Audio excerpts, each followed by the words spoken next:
의회와 소통하고 야당과 협치하겠습니다.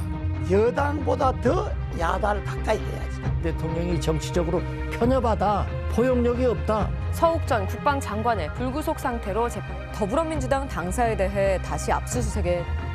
이재명을 죽인다고 해서 무능함과 불공정함이 감춰지지 않습니다.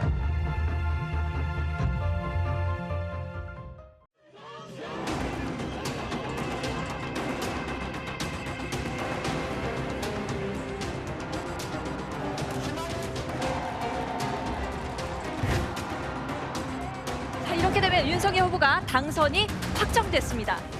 당락을 가른 건 불과 0.73%포인트 차이, 24만 7천여 표였습니다.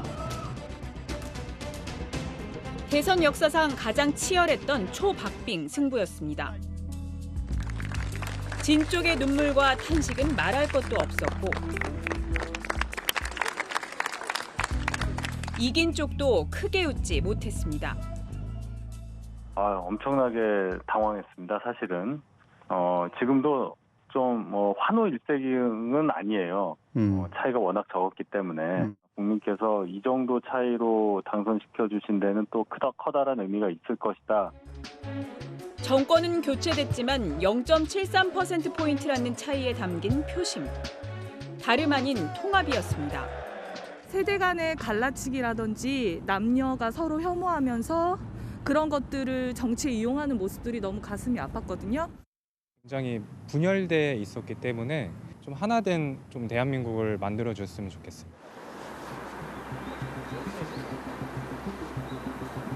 유례없는 진땀승을 거둔 직후 당선인도 민심에 화답했습니다. 국민을 편가르지 말고 통합의 정치를 하라는 국민의 간절한 호소입니다.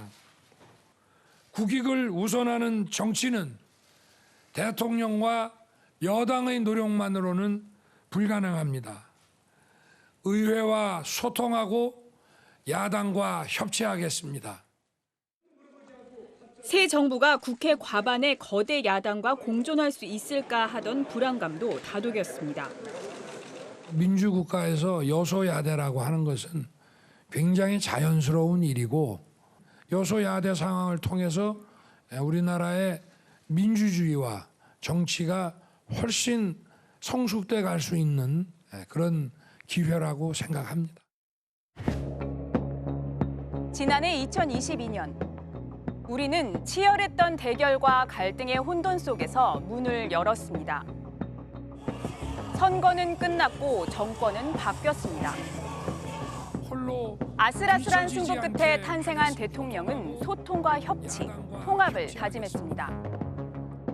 한 해를 온전히 보내고 돌아본 지금 과연 화해와 용서의 리더십이 자리 잡았을까요? 나라 안팎의 경제와 안보 위기를 극복할 준비가 돼 있을까요?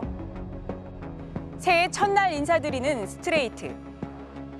오늘은 정치가 사라졌다는 비판과 우려가 높아진 2023년 한국 사회를 진단해 봅니다.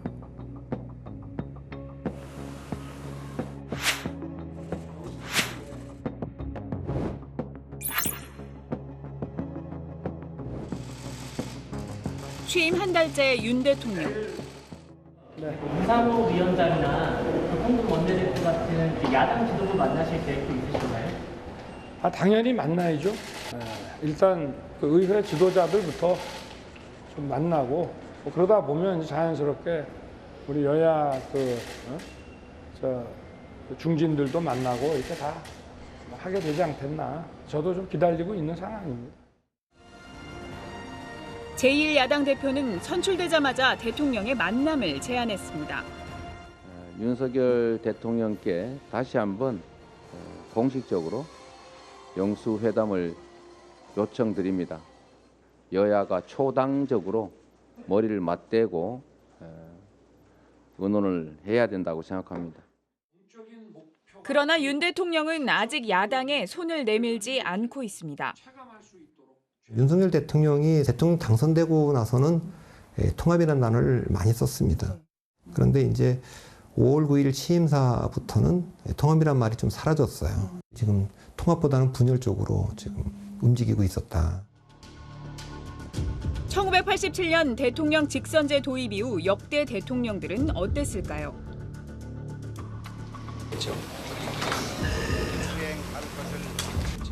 일여 삼야, 절대적인 여소야대의 전국에서 노태우 대통령은 석 달여 만에 야권 지도자들을 만났습니다. 청와대 사자 회담이 오늘 열렸습니다. 오늘 영수 회담에서는 반갑습니다. 오늘 회담은 지난 대통령 선거 때 청와대 주인 자리를 놓고 치열한 경쟁을 벌였던 네 사람의 만남이어서 더욱 큰 관심을 모았습니다. 가장 오랜 기간이 걸렸던 김영삼 정부의 첫 여야 영수회담은 111일 만이었습니다. 오늘 첫 소식은 새 정부 출범 후 처음 있은 여야 영수회담 소식입니다. 김영삼 대통령과 민주당의 이기택 대표. 처음으로 여야 간 정권 교체를 이룬 김대중 대통령은 취임 사흘 뒤 야당 대표와 손을 맞잡았습니다. 김대중 대통령과 조선 한나라당 총재는 오늘 단독 회담을 갖고 이렇게 합의했습니다. 취임 16일 만에 첫 영수회담을 했던 노무현 대통령은 전국의 주요 고비마다 야당과의 대화를 시도했습니다. 일방적으로 설득할 수 있는 일도 아니고 또 설득될 수 있는 일도 아닙니다. 그 설득 여부보다는 우리가 이런 문제를 놓고 서로 대화를 한다는 것 자체가 굉장히 중요한 의미가 있다고 생각합니다. 대화 결과에서 뭐 특별히 달라지는 것이 없더라도 저로서는 제 성의를 또 다 하고 싶습니다. 그래서 모셔서 말씀 좀 나눠보고 싶었습니다. 역대 대통령들이 취임 뒤 얼마 만에 야당 대표를 만났는지 살펴보면 오늘로 취임 236일 된 윤 대통령의 현실이 한눈에 드러납니다. 집무실을 용산으로 옮긴 뒤 한남동에 새 관저를 마련한 윤 대통령. 사우디 왕세자를 시작으로 오부 요인과 여당 지도부는 물론 윤핵관으로 불리는 측근들까지 불러 집들이를 했습니다. 하지만 딱 거기까지였습니다. 지금 윤석열 대통령 뭐 야당 근처도 안 가니까 그런데 뭐 초당적이 되면 무슨 협치가 되겠어요. 당선되자마자 야당 당사도 찾아가 보고 야당 지도부도 초청하고 국회의장단도 자주 좀 초청하고 이렇게 해서 여당보다 더 야당을 가까이 해야죠. 여소야대인데 야권 인사를 초청한 적이 없잖아요.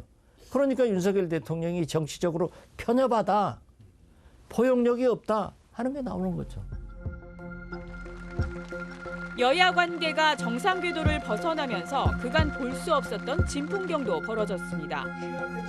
작년 10월 윤석열 대통령의 첫 국회 시정연설.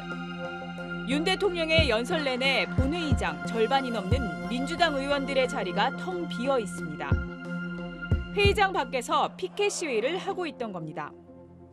야당 탄압, 윤석열 정권 규탄한다. 국회 모욕, 막말 욕설, 대통령은 사과하라. 헌정사상 처음으로 야당 없는 반쪽짜리 시정연설이 진행된 겁니다.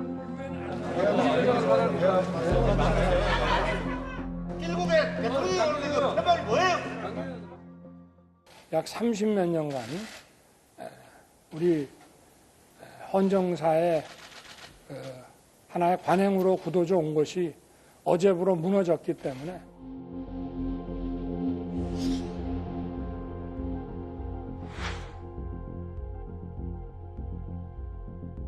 대장동 개발 의혹을 수사 중인 검찰이 더불어민주당 당사에 대해 닷새 만에 다시 압수수색에 나섰습니다. 검찰이 어제 더불어민주당 이재명 대표의 최측근 김용민주연구원 부원장을 기소한 데 이어서 민주당 이재명 대표의 최측근인 정진상 정무조정실장이 재판에 넘겨졌습니다. 대화와 협치가 실종된 자리는 야권을 겨냥한 전방위 수사가 채웠습니다. 이재명 대표도 검찰의 출석 요구를 받았습니다. 이미 수년간 탈탈 털어서 경찰이 무혐의 처분한 이미 종결된 죽은 사건입니다. 대장동을 털다가 안 되니까 결국 또 성남 FC입니까? 이 산이 아닌가비요? 또 저 산이 아닌가비요? 언제까지 검찰 행정력을 이렇게 낭비할 것입니까? 검찰의 칼바람은 문재인 정권으로도 확산됐습니다. 검찰이 서해 공무원 피격 당시 안보 라인의 정점이던 서훈 전 국가안보실장을 오늘 재판에 넘겼습니다. 서해 공무원 피격 사건을 수사하는 검찰이 박지원 전 국가정보원장과 서욱 전 국방장관을 불구속 상태로 재판에 넘겼습니다. 윤석열 대통령의 이제 통치 스타일이 이제 문제인 건데, 그러니까 여전히 검사세요. 딱 이분법인 거죠, 기본적으로. 예, 범죄자와 수사를 하는 정의로운 검사, 이 구도인 거죠. 그런데 정치가 어디 그런 건가요? 타협을 해야 될 것은 타협을 해야 되는 거거든요.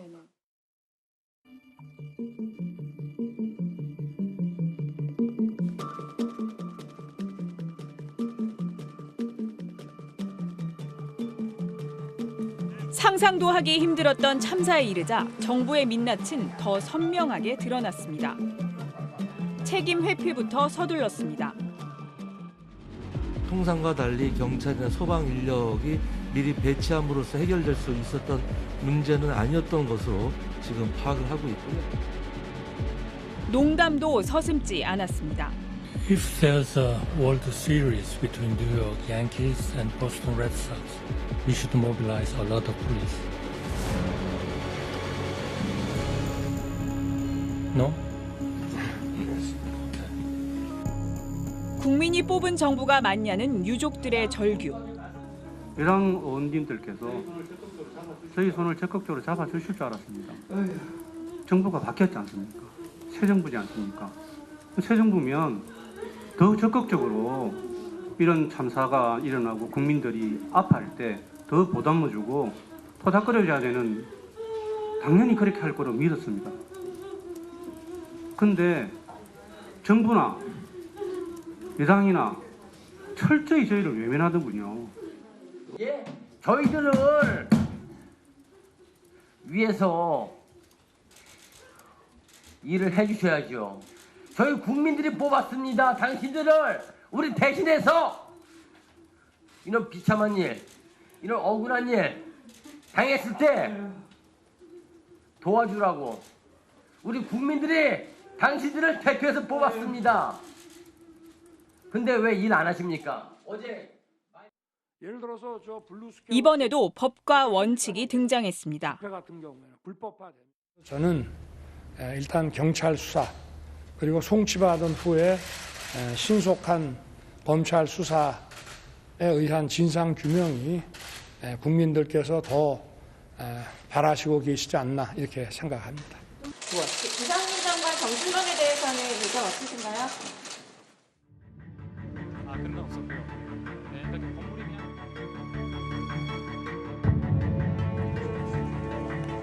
예전엔 누가 말하지 않아도 스스로 고개를 숙인 뒤 자리를 털고 물러났습니다.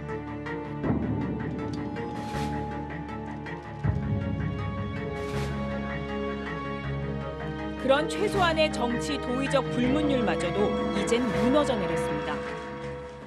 대통령실에서는 잘잘못을 먼저 따져야 책임을 묻는 거 아니에요. 그건 법적인 책임의 문제고요. 어디 그건 나중에 따져서 모를 이야기고 그 전에 이제 정치적인 책임을 지는 사람이 있었어야 되는데 책임을 지는 사람이 아무도 없죠. 지금 누구도 자리에서 물러난 사람 한 명도 없고 단지 참사에 그치지 않고 그것이 이제 정치적인 어떤 실망, 불신으로까지 이어지게 된 가장 큰 원인이 아닌가라고 생각을 합니다. 과거에 세월호 참사 때 현장에서 12일을 제가 있다 온 사람이거든요. 그때도 보면 이주영 해수부 장관이 이제 안 놓고 그래서 팽목항으로 가시오 천막에 그래서 수용 기르고 하면서 오히려 그 사람들로부터 그걸 칭송을 받는 그런 상황이 됐잖아요. 왜 그렇게 못하는지 좀 답답해요. 이상민 장관이 주무장관이잖아요. 해임될 때 되더라도 또 그 사표를 낼 때 내더라도 끝까지 그 임무는 해야 된다. 예를 들어가서 49제하고 가는데 당당히 좀 가야 된다고 보는 거예요. 계란새를 받던 주먹질을 받던 욕을 먹던 가야죠.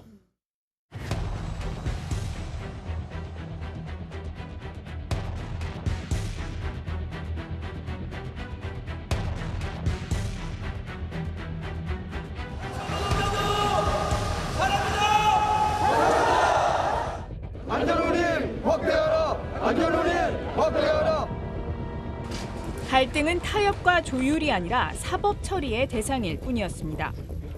자신들의 이익을 위해 다른 사람의 자유를 빼앗고 법치주의에 대한 심각한 위협입니다. 이번 총파업은 근로자의 권익을 대변하는 것이 아니라 정치 파업으로 볼 수밖에 없습니다. 초유의 업무 개시 명령으로 진압에 성공한 정부. 화물연대 집단 운송 거부는 우리 경제와 민생에 천문학적인 피해를 줬습니다. 화물업계의 제도 개선을 모색하는 계기로 삼아야 할 것입니다. 스스로 했던 약속도 언제 그랬냐는 듯 간단히 뒤집었습니다. 안전 일몰제라고 그래서 이것만 하나를 연장하는 것은 의미가 없습니다. 그래서 이거 할 생각이 없다는 말씀을 분명히 드리고, 그 6월 달에 국토부 장관도 동일인입니다. 대통령도 동일인입니다.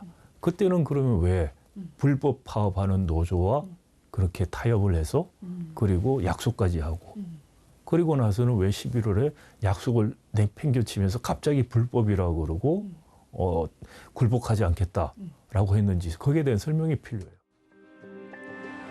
노동자들은 또다시 거리로 내몰렸습니다. 단식하신 지 오늘이 며칠째? 오늘 15일째입니다.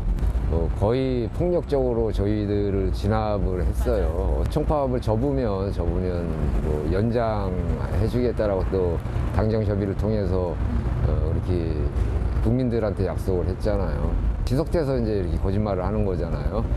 그러다 보니까는 저로서는 이제 단식이라는 것을 선택을 할 수밖에 없었어요. 조정과 타협의 어려운 길을 버리고 수사와 명령의 쉬운 길을 택했습니다. 노동 이슈를 통해서 좀 지지율도 올리고 보수층 결집을 하면서 자기들 색깔을 좀 분명히 하는 그런 계기로 삼으려고 한 거 아니냐. 그래서 다른 것보다 지금 노동개혁을 많이 내세우고 이걸 했더니 국민들한테도 먹히는 것 같다. 그리고 본인이 평소에 이야기했던 뭐 법치라든지 이런 것들하고도 맞는 것 같다라는 생각을 하게 된 것 같고요. 그게 이제 노동개혁이라는 이름으로 사실은 많은 경우에 계약적인 이야기들을 하기 시작을 하고. 알리바이 정치인 거죠. 윤석열 대통령을 비유하자면 벌거벗은 임금님이다 이렇게 말하는 사람들 많았습니다.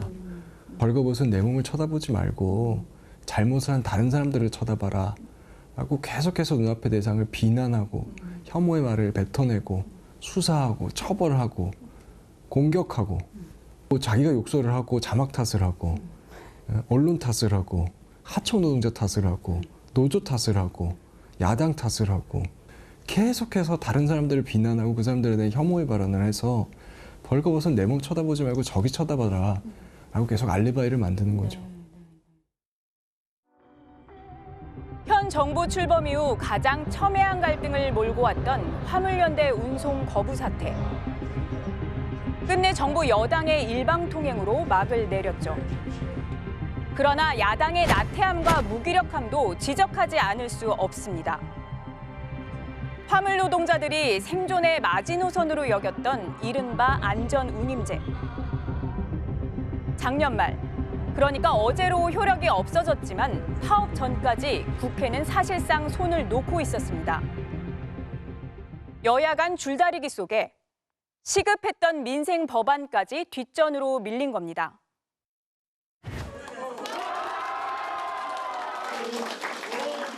민주당은 더욱 정신을 바짝 차려야 할 때입니다. 더욱 겸손한 자세로 민심을 살피고 민주당은 역대 가장 많은 의석을 가진 제1야당입니다. 더욱이 이재명 당대표는 대선 때부터 민생을 화두에 올리며 선명한 정책 경쟁을 강조해 왔는데요. 하지만 성과는 기대에 못 미치고 있습니다.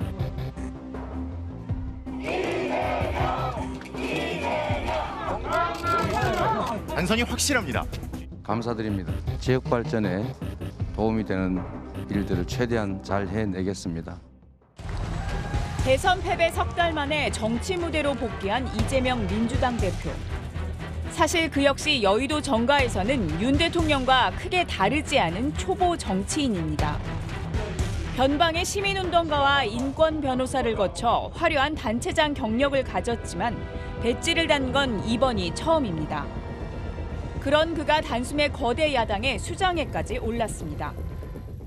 2년 동안 민주당을 이끌 새로운 당대표에 대권 주자였던 이재명 후보가 선출됐습니다. 77.77%라는 역대 최고의 득표율을 기록하며 압도적인 지지를 받았는데요. 압도적 지지율만큼이나 이재명 신임 대표는 남다른 의욕을 보였습니다. 국민 우선 민생 제1이라는 기조 아래 실용적 민생 개혁을 핵심적인 과제로 삼아야 되지 않을까 생각합니다. 당 소속 국회의원 각자가 민생 법안을 하나씩 책임지자는 1인 1민생 입법. 정기국회를 앞두고는 22개 민생 입법 과제를 선정하고 7대 중점 추진 과제도 내걸었습니다. 민생 법안도 정기국회에서 차질 없이 추진하겠습니다. 특히 어르신 기초연금 확대법과 노란봉투법도 민심에 따라 조속한 법제화에 나서겠습니다. 하지만 국회 문턱을 완전히 넘은 건 국민의힘과 당론을 같이 했던 납품단가 연동제 도입법이 유일합니다. 민주당이 사실은 과반을 훨씬 넘는 의석을 가지고 있고 과연 그 의석을 제대로 활용을 해서 대통령이나 행정부를 제대로 견제하고 자신들의 어떤 어젠다를 만들어 갔는가, 그렇게 높은 점수를 주기는 어렵죠. 파업 손실을 이유로 노조에 대한 천문학적 손해배상 소송을 제한하는 노란봉투법. 대표님, 노동부 2조 3조 반드시 개정돼야 됩니다. 노동자들의 절박한 요구를 외면하지 마시고. 노동자들이 민주당 당사까지 점거하며 법안 통과를 호소했지만 관련 상임위 문턱도 넘지 못했습니다. 단식 노동자들 살리기 위해서라도 반드시 연내에 노조법 2, 3조 개정되어야 된다고 생각해서 야당도 힘있게 밀어붙이지 못하는 것들에 대해서 좀 약간 아쉬움, 답답함이 좀 있습니다. 국민이 뽑아놓은 국회의원들이 할 일이 있을 건데 어떻게 대통령실만 쳐다보고 할 수 있는지 정말 답답하고, 이게 진짜 민주국가로서 맞는 것인지 진짜 한심스럽기도 하고. 또 기초연금 대상과 액수를 늘리는 기초연금 확대법 등 기대를 모았던 법안들은 좌절됐습니다. 사회경제적인 이슈들 있잖아요. 뭐 경제, 민생이라고 불리는 이슈들에 대해서 보다 좀 적극적으로 입법도 추진하고 정책 토론도 열어가는 역할을 제1야당이 이제 다수당으로서 하면 좋겠다. 최근 여야는 새 예산안을 처리했습니다. 법정 시한을 20일 넘긴 진통 끝 합의였습니다. 민주당은 지역화폐와 공공임대주택 등 민생 예산을 확보했다며 성과를 부각했습니다. 민생 예산 관련해서는 지역 관련된 공공임대주택에 대해서도 예산 증액이 필요하다고 강력히 요구해서 6,600억을, 공공형 노인 일자리 6만 1,000개가, 경로당 냉난방비나 양곡비 지원도 저희가 이것도 국회에서 증액을 하자고 요구를 해서 다 반영을 시켜서. 그러나 종합부동산세는 사실상 무력화됐고 법인세 인하도 막아내지 못했습니다. 부자 감세에 제동을 걸겠다던 약속은 물거품이 됐습니다. 예산을 국회에서 표결을 했는데 제가 사실 기권했습니다. 제가 차마 찬성을 못 누르겠더라고요. 근데 감세를 많이 했습니다. 내년에 우리 국민들 방파제를 쌓아줄 힘이 없어요, 우리나라가.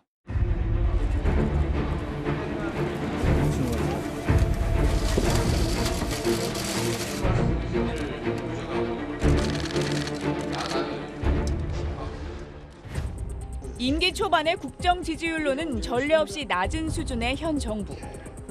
그런데도 이에 맞선 역대 최다 의석의 제1야당은 왜 무기력할까? 야당이 사실은 지난 대선 패배에 대한 어떤 냉철한 평가, 자성, 이게 있었어야 했는데 그 과정이 생략됐어요.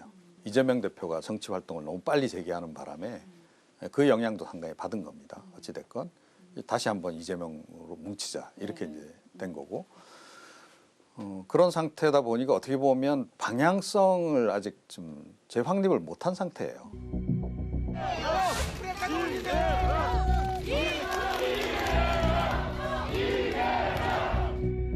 5명을 죽인다고 해서 그 무능함과 불공정함이 감춰지지 않습니다, 여러분.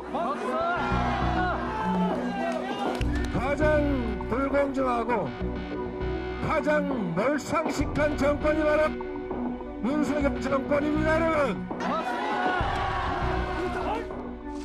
무엇보다 이재명 대표가 검찰의 파상 공세에 발목이 잡힌 게 치명적이라는 평가가 많습니다. 민주당은 어떠한 대안을 제시한다라든지 어떤 이슈를 먼저 선점하는 등의 모습은 보여주지 못하고 당대표 리스크만 부각되고 있습니다. 야당으로서의 역할이 제대로 되지가 못하고 있다고 생각하는데 대장동으로 둘러싼 이재명 그 대표의 리스크가 원체 많으니까 거기에 뭐 급급하다 보니까 자기네들 당내 이익에 걸린 문제들만 갖고 국민들이 보기에는 야당도 신뢰를 안 하죠. 이재명 대표가 얻은 47표를 못 얻고 있잖아요. 수사의 포위망이 이 대표를 올가맬수록 당내 갈등의 틈은 벌어지고 있습니다. 이재명 당대표에 대한 전방위적 탄압에 맞서 싸울 것입니다. 동지란 이겨도 함께 이기고 져도 함께 지는 것, 비가 오면 함께 비를 맞아주는 것이라고 했습니다. 당이 여기에 깊게 관여를 해서는 안 된다고 생각합니다. 당 지도부가 나서서 총력을 기울여서 엄호한다든가 뭐 이런 것은 저는 적절치 않다고 생각하는 게 이 대표의 이른바 사법 리스크를 둘러싸고 분열 조짐마저 엿보이고 있습니다. 마치 민주당을 말살시킬 것처럼 민주당에 대해서 고장난 칼잡이처럼 칼을 계속 휘두르고 있는 대통령이 현존하고 있기 때문에 민주당의 정치인들, 당원들, 민주당 지지자들 모두가 지금 생존에 대한 위험성을 압박감을 받고 있는 거예요. 우리가 생존해야 되기 때문에 평소에 하던 것만큼의 소신 정치도 제대로 못하고 있는 지금 상황에 처해 있는 거죠.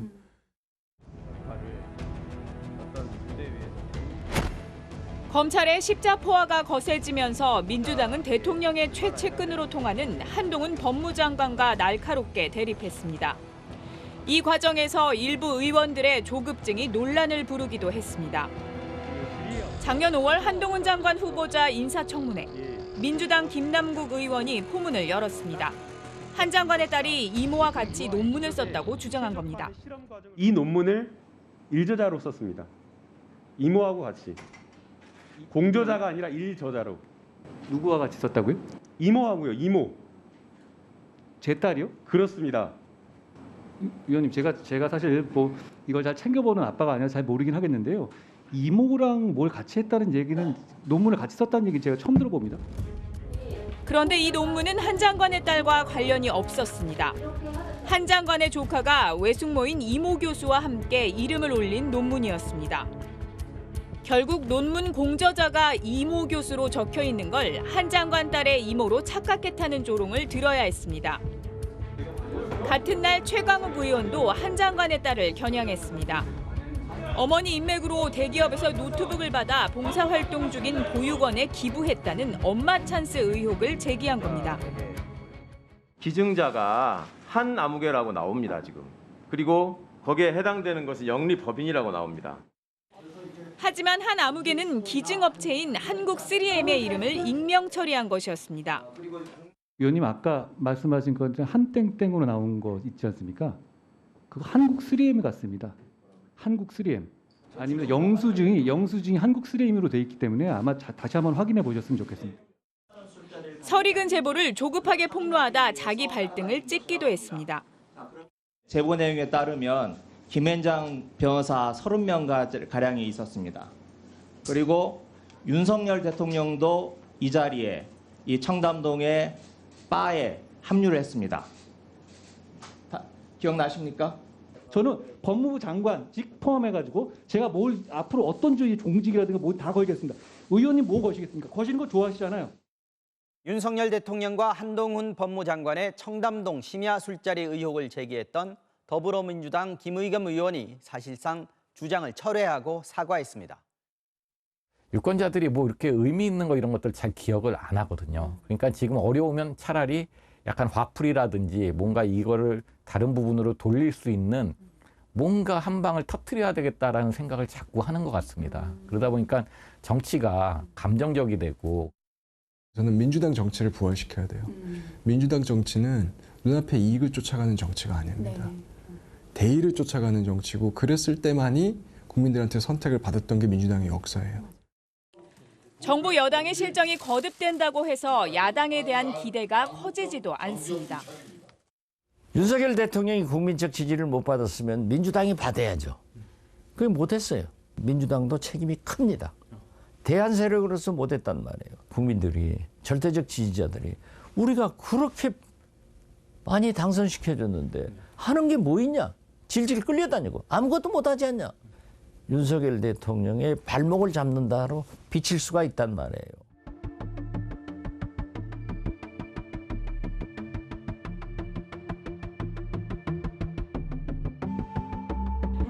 스스로 득점하기보단 상대의 실점에 기댄 반사이익 정치가 일상의 풍경입니다. 그러니까 한국 정치의 참 딜레마 중에 하나가 잘하는 게임이 아니라 못하는 게임입니다. 내가 잘해서 선거에서 승리한 게 아니라 항상 남이 못해서 어부지리식이라든지 아니면 남이 못해서 내가 실질적으로 더 큰 이득을 보는 이런 형태가 되거든요. 여의도 정치의 실력을 그대로 보여주는 거라고 생각하는데요. 아주 의도적으로 나쁜 마음을 가지고 그런 어떤 막말들만 하는 것도 분명히 있겠으나 사실은 그런 막말의 정치 이외에 할 줄 아는 능력이 없는 것 아닌가라는 생각도 들어요. 사실상 둘 중 하나를 골라야 하는 한국 정치. 주권자의 권리를 소신껏 행사하려 해도 늘 선택을 강요당할 수밖에 없습니다. 굳이 뭐 중도라고 이야기하기는 어렵지만 그래도 좀 합리적으로 판단하려고 하는 사람들이 자신들을 대변해주는 정치인이나 정치 세력을 못 찾고 지금 부유하고 있는 상황이 아닌가. 중도 혹은 부동층으로 불리기도 하는 유권자들은 점점 설 자리가 줄어드는 것도 현실입니다. 이른바 정치공학에만 충실한 표 계산에 몰두하다 보면 이들은 버려지기 쉽습니다. 거대 양당으로선 각자의 적극 지지층만 투표장으로 끌어내면 승산이 충분한 겁니다. 단 한 표만 앞서도 지역구를 손에 넣는 승자 독식. 지난 총선에서 물론 민주당이 뭐 180석을 가져가긴 했지만 민주당과 그 당시에 미래통합당이 정당 투표 기준으로 받은 득표율은 각각 30% 초반이었어요. 그러니까 3분의 1은 이미 다른 정당을 선택을 했거든요. 그게 선거 제도가 이상해서 이 목소리가 반영이 안 되고 있을 뿐이죠. 현행 선거구제가 이제 한계를 드러냈다는 비판과 지적이 커지고 있습니다.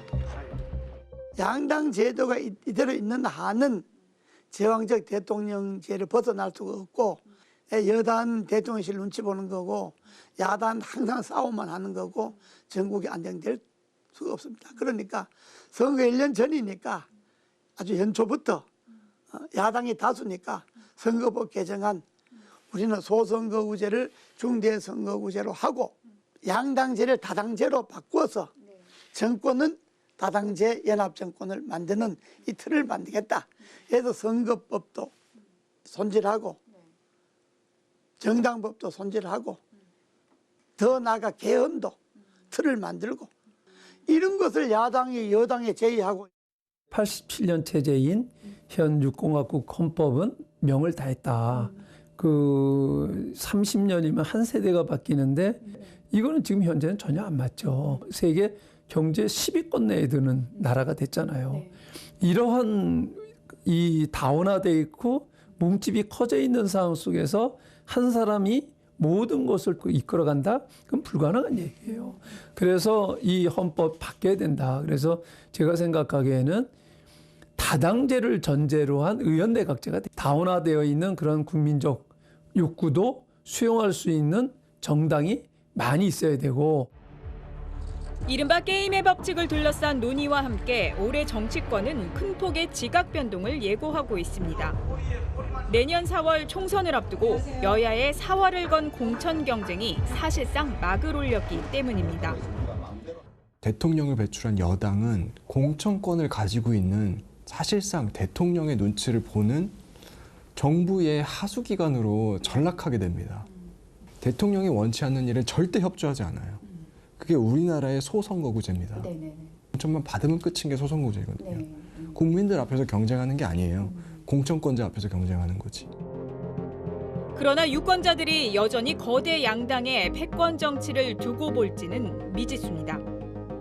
서로 상대방을 죽여야, 상대방을 깎아야, 그래야 상대방을 더 악마로 만들고 더 최악으로 만들어야 본인이 선거에서 승리할 수 있다는 인식들이 굉장히 강한 것 같아요. 그거보다는 내가 좀 더 양보하면서 리더십을 발휘해야, 내가 좀 더 민생에 가까워져야, 내가 좀 더 정쟁을 안 해야 선거에서 승리할 수 있다라는 정당이 저는 분명히 국민들의 큰 지지를 받을 거라고 보여지거든요. 강대강으로 부딪히는 전략과 강으로 오는 파트너를 피해가면서 어떻게 또 다른 방식으로 유권자들과 국민들한테 접근할 것인가에 대한 고민들을 사실은 여야 진보 보수가 다 해야 되는 시점이 아닌가 생각을 합니다.